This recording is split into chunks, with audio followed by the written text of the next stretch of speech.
Lumière. Lumière. Lumière. Lumière. Lumière. Lumière. Lumière. Lumière.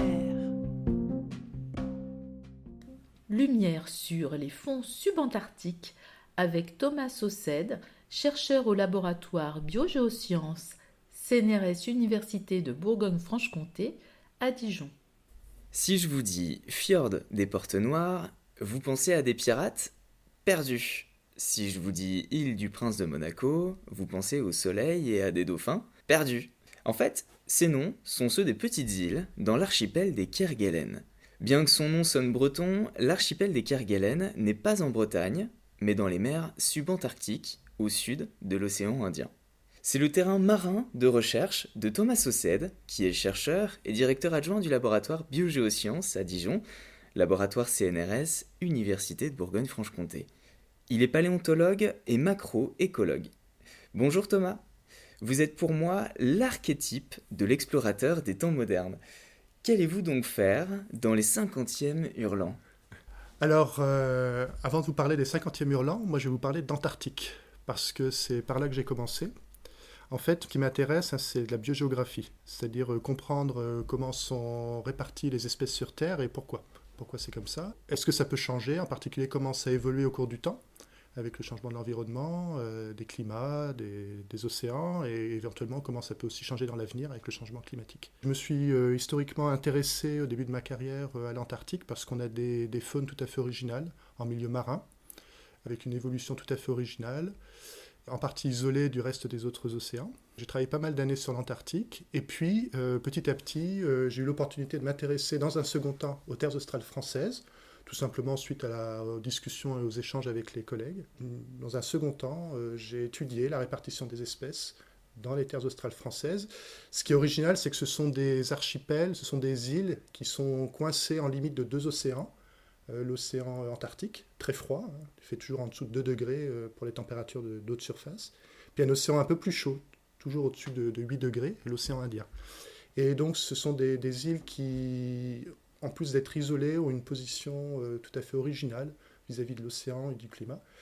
Donc initialement, voilà, moi ma problématique, c'est de comprendre quelles sont les espèces qui sont présentes là-bas, quelle est cette biodiversité, pourquoi elles sont réparties là, quelle est leur histoire évolutive, et aussi qu'est-ce qui risque de leur arriver dans l'avenir avec les changements globaux. Donc ça, si je comprends bien, c'est les enjeux du projet Protecare, dont vous êtes responsable. Et je vous raconte mes problématiques de recherche à moi, au départ. Et alors effectivement, ce qui s'est passé, c'est que en travaillant sur les terres australes, comme ce sont des îles qui ont une position particulière et qui sont relativement sensibles au changement de l'environnement, en discutant avec les terres australes, il nous a semblé opportun de mettre en place un observatoire de la biodiversité marine côtière autour de ces îles australes, avec un double objectif. Un objectif de recherche fondamentale, pour comprendre finalement quelles sont ces espèces, mieux comprendre cette biodiversité, avec différents volets de recherche fondamentale, et puis aussi avec un volet de conservation, et en particulier avec un objectif de pouvoir fournir des critères scientifiques aux terres australes, et en particulier à la réserve des terres australes, pour une bonne gestion de ces territoires. Donc ça, c'est le programme Protecare, c'est un observatoire de la biodiversité marine côtière dans les terres australes. Donc du coup, vous vous intéressez en particulier aux organismes sur les fonds marins. On n'imagine pas trop quelle vie il y a dans les profondeurs des mers froides. Alors, cette vie, elle est très contrastée selon les endroits. Par exemple, Antarctique et subantarctique, ça n'a rien à voir. C'est très très différent. Le subantarctique, ce qui est assez marquant quand on plonge et puis qu'on met la tête sous l'eau dans les îles subantarctiques, c'est que ce sont des eaux qui sont froides, mais pas suffisamment froides pour qu'il y ait de la glace.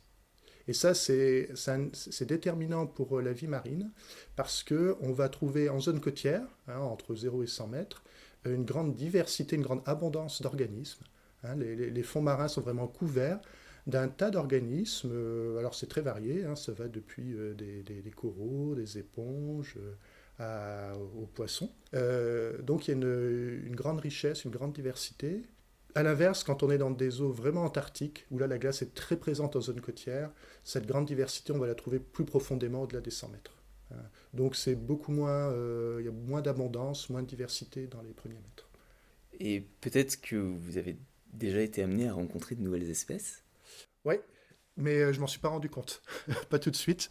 C'est surtout vrai pour les organismes qu'on dit invertébrés marins ou même les macroalgues. Il y a une grande diversité d'espèces qui sont souvent mal connues, mais c'est très difficile aussi de bien les identifier dans un premier temps.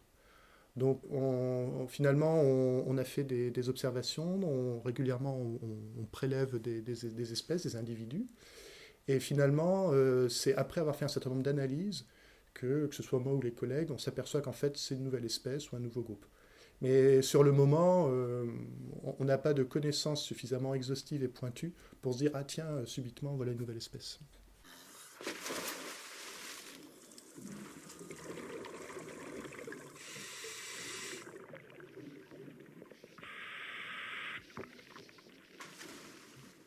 Alors, pour faire cet inventaire et ces prélèvements, il faut donc plonger. J'imagine que vous étiez un plongeur averti avant de plonger en eau froide. Et à quelle profondeur devez-vous plonger? Alors là encore, je vais dire non. Je n'étais pas un plongeur averti, il a fallu que je le devienne, enfin entre guillemets. Moi, je ne pratiquais pas la plongée, et je me suis vraiment mis à la plongée pour faire mon travail. En fait, la première fois que j'ai plongé dans l'océan austral, c'est en 2013. Et j'ai commencé, je l'ai su heureusement quelques années avant, que j'allais faire ça. Donc dès 2010, je me suis formé à la plongée spécifiquement comme outil de travail en fait. Et puis évidemment j'ai pris beaucoup de plaisir, mais j'étais pas plongeur initialement. Donc j'ai passé mes différents niveaux de plongée. Ensuite j'ai fait les certifications requises ministère du Travail pour pouvoir plonger dans le cadre de mon activité professionnelle. Et ça j'ai essayé de le faire voilà, dans un temps assez court, en 3 ans, pour effectivement avoir les certifications puis les compétences pour plonger. Alors la particularité de plonger dans les territoires isolés comme les terres australes, c'est qu'en fait se pose à nous un certain nombre de problématiques en termes de sécurité. Et en particulier, on n'a pas accès à des caissons de recompression. Hein, on n'a pas accès à ces caissons quand on plonge là-bas, parce qu'on est loin de tout. Et ça a d'importantes conséquences, en particulier officiellement, enfin, on n'a pas le droit de plonger au-delà des 20 mètres. Donc la plongée, elle est pratiquée exclusivement dans les 20 premiers mètres, mais avant tout pour des raisons de sécurité, pour éviter tout risque d'accident de décompression, et non pas pour des raisons, je dirais, naturelles ou biologiques, pas de particularité de la biologie ou de ces environnements. C'est vraiment lié à des obligations réglementaires. Et à quelle fréquence vous êtes amené à plonger? Parce que j'imagine que derrière, il y a un important suivi médical aussi. Alors tout ça, c'est très réglementé. En fait, le suivi médical, alors, il se fait bien en amont, hein, où il y a des visites médicales, où il y a les terres australes ont un service médical qui s'assure que la réglementation en matière de plongée, elle est bien respectée, que tout plongeur est en bonne condition physique pour pouvoir plonger. Et puis, il y a une réglementation assez stricte qui détermine la plongée. Alors, cette réglementation, elle dit qu'en fait, on n'a pas le droit de plonger plus de 2 fois par jour. Ce qui, après tout, n'est pas plus mal, parce que c'est vrai que plonger en eau froide, et puis surtout sous des conditions de mer difficiles, il n'y a pas que le froid, il y a aussi beaucoup le vent, donc il y a beaucoup de fatigue. Donc finalement, plonger, puis c'est compliqué de plonger en eau froide, hein, il y a du matériel, les accès sont compliqués, enfin voilà. Donc finalement, faire 2 plongées par jour, ça nous est imposé par la réglementation, mais même d'un point de vue, je dirais, pratique, c'est très bien comme ça. Donc 2 plongées maximum par jour. On a parlé des difficultés de plongée. Pendant ces inventaires sous-marins, qu'est-ce qui vous a le plus surpris ou émerveillé cette fois-ci? Alors, la première fois que j'ai plongé dans les terres australes, ce qui m'a plus surpris, c'est vraiment la diversité des organismes et l'abondance des organismes présents dans les premiers mètres. En particulier, dans ces territoires, la zone côtière, elle est colonisée, hein, elle est habitée par des grandes forêts de laminaires.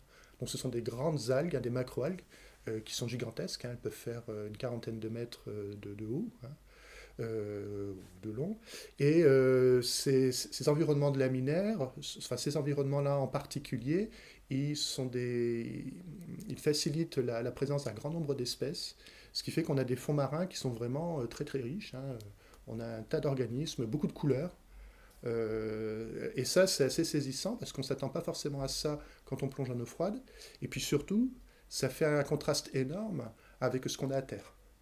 En termes de végétation, hein, ces îles sont des îles où on a une végétation très particulière, où on a des gros problèmes, on en reparlera peut-être d'espèces invasives, mais finalement on n'a pas au départ une grande diversité d'espèces végétales sur ces îles. C'est la même chose aussi pour les espèces animales. En tout cas, c'est pas flagrant. On a des paysages qui rappellent un petit peu les steppes, hein, qui sont donc des paysages a priori où on n'a pas une abondance de diversité. Et dès qu'on met la tête sous l'eau, d'un seul coup, il y a un contraste qui est assez saisissant, en particulier dans ces grandes forêts de macroalgues, et on a une grande diversité d'organismes, hein, à la fois beaucoup d'espèces, des abondances parfois importantes, différentes selon les espèces. Donc ça, c'est vraiment ce qui m'a marqué, c'est la quantité d'organismes vivants, les couleurs, la diversité. C'est ça qui m'a le plus marqué, en fait, en plongeant là-bas. Revenons à vos recherches. Donc, une fois les organismes remontés, qu'est-ce qui se passe? Comment traitez-vous scientifiquement ça? Alors, ça va dépendre des objectifs scientifiques. Je vous parlais tout à l'heure du programme Protecare. Il y a donc on va dire, il y a tout un ensemble d'objectifs en termes de recherche fondamentale. Et cette recherche fondamentale, elle a différents volets, hein. Donc, il y a par exemple un volet de systématique de génétique, où on va d'abord s'assurer qu'on peut identifier les espèces. Et puis, surtout, on va essayer de voir si les espèces auxquelles on a affaire sont présentes uniquement là.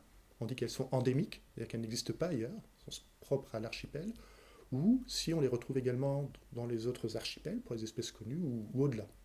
Donc, pour ces analyses de génétique, eh ben, typiquement, on prélève un certain nombre de spécimens, alors le moins possible, en accord avec la réserve des terres australes. Et puis ces spécimens, typiquement, on va les conserver dans de l'éthanol pour pouvoir conserver l'ADN et permettre les analyses génétiques derrière. À l'inverse, on a un volet par exemple d'écologie, on dit d'écologie trophique, c'est-à-dire on a un volet où on essaie de comprendre les relations entre espèces et surtout qui mange quoi.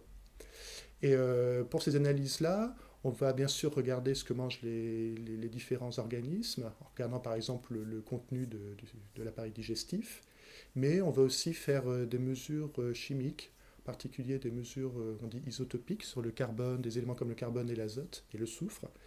Et là, par exemple, ces analyses-là nécessitent de conserver les spécimens dans le froid. Pour que la composition en fait ne change pas. Alors si on les mettait dans de l'éthanol, la composition évolue un peu. Donc voilà, donc en fait en fonction des types d'analyses que l'on va faire derrière, en fonction des objectifs scientifiques, on va conserver différemment les organismes. Donc souvent c'est ça. C'est en gros soit on les conserve dans de l'éthanol, soit alors on va les conserver à froid, soit à moins 20, soit à moins 80, en fonction des analyses derrière. On imagine que les organismes, les relations entre les organismes et les êtres vivants sont dictées par les impacts, enfin par le dérèglement climatique. Comment vous pouvez justement analyser ces impacts? Quels sont vos indicateurs? C'est une question qui est très difficile. C'est une question qui est très difficile parce que la principale raison, c'est que sur ces territoires, on manque je dirais, de lignes de base ou de connaissances d'un état zéro, d'un état initial.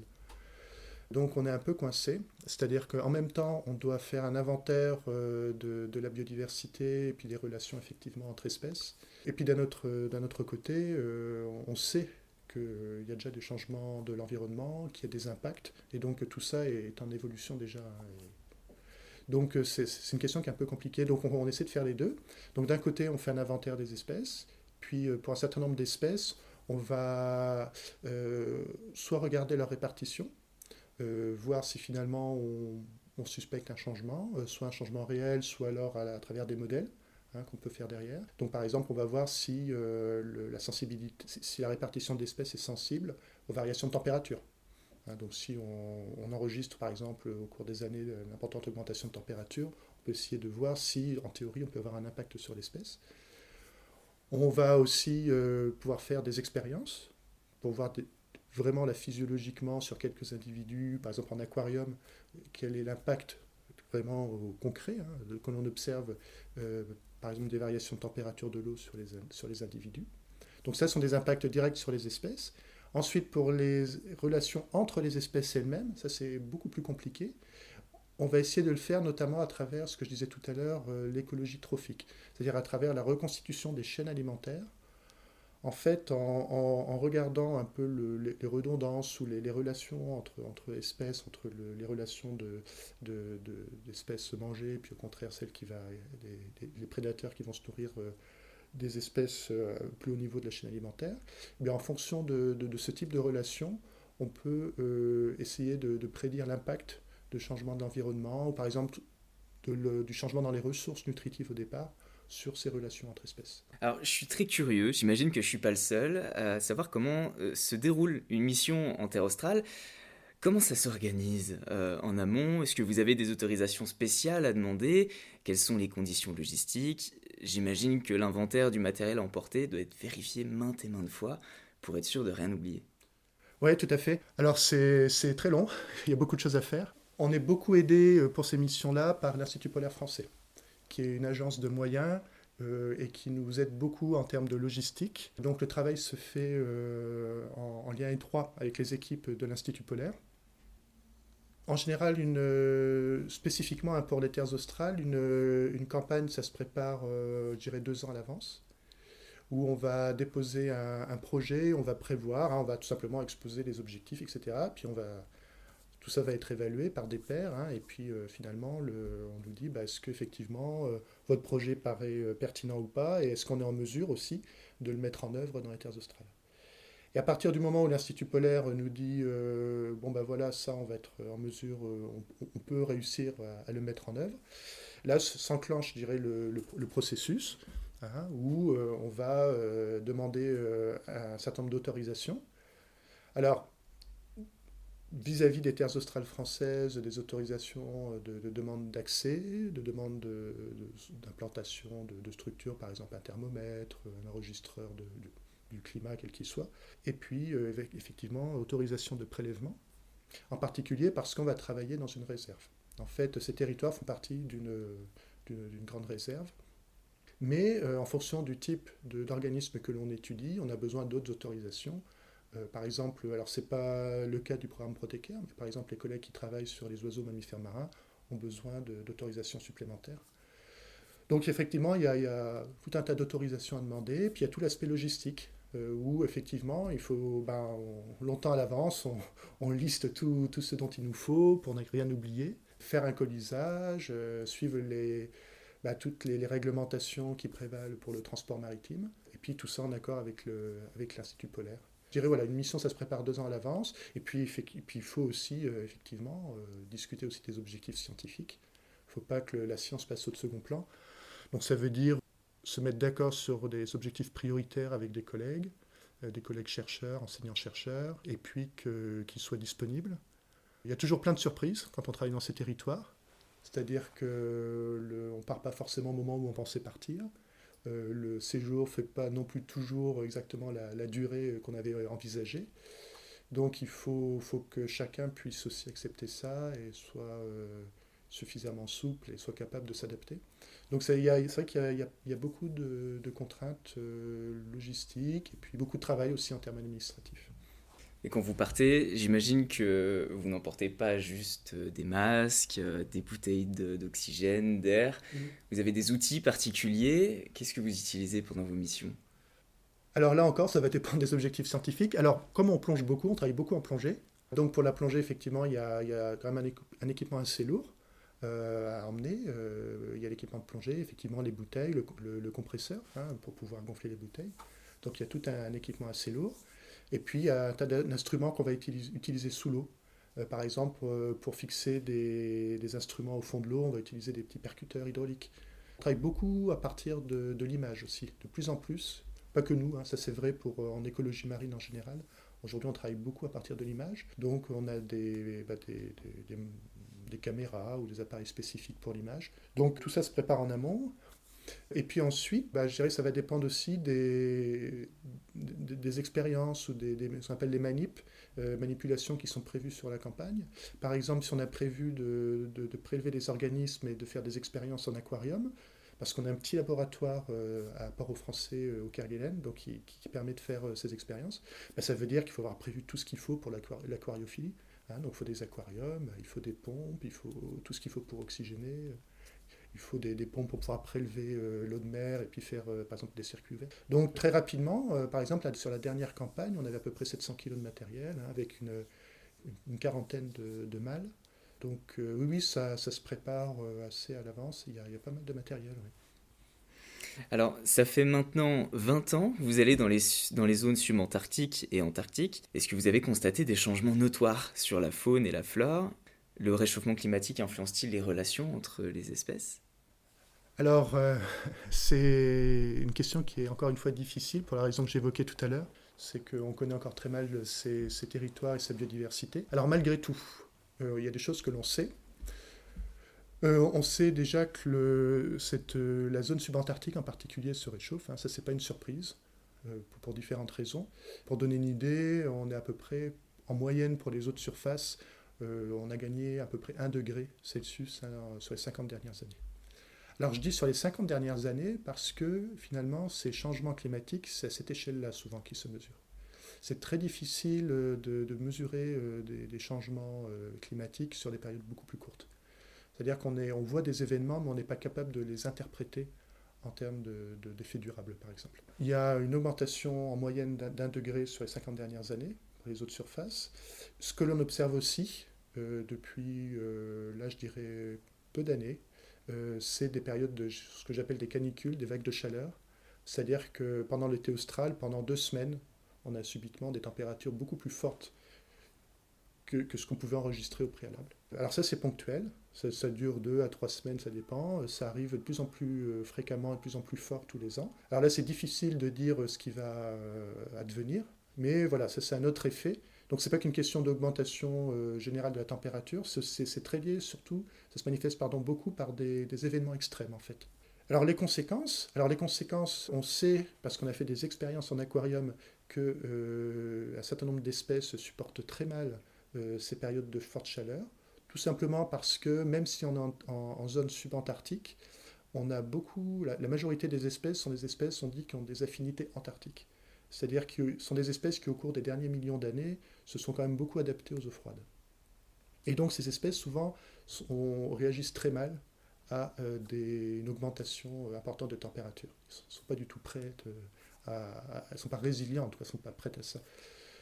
Alors c'est très variable, ça dépend des espèces. À l'inverse, vous avez des espèces qui ne sont pas d'affinité, il y en a quand même qui ne sont pas d'affinité antarctique.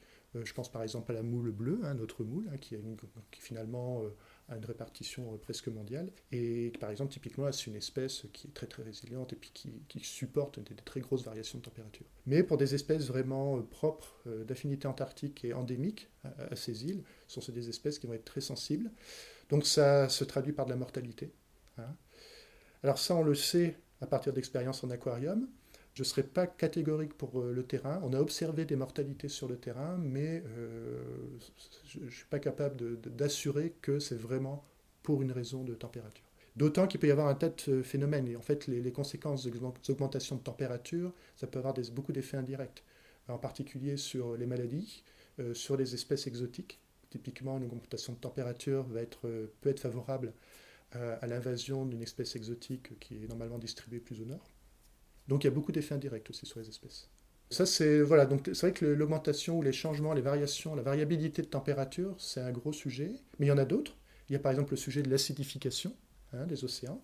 Donc là aussi, c'est des expériences qu'on a menées. On a voulu voir finalement comment réagissaient un certain nombre d'espèces à une acidification de l'eau. Alors pour rappel, l'acidification des océans, c'est aussi une grosse problématique actuelle au niveau mondial. C'est tout simplement lié au fait que l'océan, l'eau de mer absorbe en partie l'excès de CO2 qui est dans l'atmosphère. Et ça a une conséquence pour des raisons chimiques, c'est que les eaux sont plus acides. Le problème, c'est que la majorité des organismes marins vivent à l'équilibre avec l'eau de mer en termes d'acidité. Donc ça veut dire qu'eux-mêmes deviennent plus acides, et donc ça veut dire que physiologiquement, ils sont complètement perturbés. Et puis ce qu'on a observé, c'est que pour un certain nombre de fonctions, ils vont mettre plus d'énergie. Donc ça a des coûts énergétiques pour eux. Donc il y a des conséquences physiologiques aussi de l'effet, par exemple, de l'acidification. Tout ça, ça m'interpelle et je me pose une question, c'est qu'est-ce qu'on peut faire, nous, à notre petite échelle et surtout loin de ces terres australes, pour lutter contre ce réchauffement des océans, mais aussi son acidification? Alors émettre moins moins de CO2, donc ça c'est un problème de bilan carbone. Donc ça fait appel à des comment dire, des comportements, nos comportements d'individus. Mais je dirais que, enfin c'est pas moi qui le dis, hein, ce sont les climatologues, hein, c'est le GIEC hein, qui le dit, hein, ces comportements individuels ça ne suffit pas. Il faut, ce que l'on peut faire à notre petite échelle, c'est que chacun en tant que citoyen, on pèse sur les politiques environnementales hein, et qu'on pèse sur les décisions politiques pour que réellement, c'est d'actualité actuellement avec la COP27, mais que ça pèse réellement sur les décisions politiques et ce qui est mis en œuvre. L'action citoyenne, voilà, l'action individuelle ne suffit pas, elle est nécessaire, mais elle ne suffit pas. Une deuxième chose, en plus de cette action citoyenne et puis finalement de dire à nos politiques, bah, attendez, là il faut vraiment faire quelque chose pour le climat, il ne suffit pas de dire oui on va baisser notre bilan carbone, donnez-nous les moyens, il faut qu'on le fasse. Ça ne suffit pas. Je pense que dans le cadre de l'impact des changements climatiques, en particulier sur la biodiversité, la science elle a beaucoup de choses à dire. Et donc, il faut que la science aussi, elle soit un partenaire hein, pour donner des éléments hein, pour les politiques. Donc, l'autre action, je dirais, citoyenne, c'est aussi contribuer à promouvoir la science pour avoir des éléments tangibles et prendre des décisions en termes de gestion, de politique environnementale qui s'appuient sur des réalités scientifiques hein, et non pas des lubies du moment qui ne seraient pas justifiées hein, par des connaissances qui seraient soit des a priori, soit des opportunités du moment, mais qui ne se justifieraient pas d'une façon scientifique. Je vous remercie, Thomas, de nous avoir fait à la fois voyager aux antipodes et mieux comprendre ce qui se passe au fond des océans. Nous ne manquerons pas de suivre vos prochains travaux de recherche. Merci beaucoup.